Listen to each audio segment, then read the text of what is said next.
السلام عليكم ورحمة الله تعالى وبركاته في فيديو جديد من فيديوهات حمادة.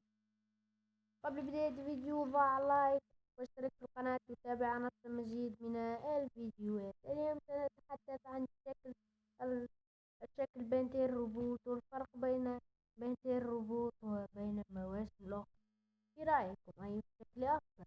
تقول شكل بنتين روبوت هو أسوأ شكل، وهو تدمير للنجاح الذي قام به بنتين أوبتيموس أليم، بنتين كلاسيك، وبنتين أوبتيموس، وبنتين أم الفيل.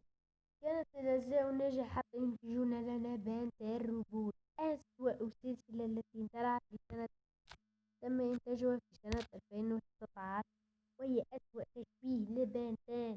حتى الرسم ليس هو، والأصوات تغيرت، كل شيء غيروه. فمثلا القصة ليست قصة مثل القصة التي اعتدنا مشاهدتها، هي مجرد تكليف في سلسلة ناجحة وبطل. في رأيكم عندما خرج بنتين الكلاسيك كم كان عمري؟ كان عمري 3 سنوات في 2005. كنت أشاهد بنتين طول عندما أعطته كارتون نتورك.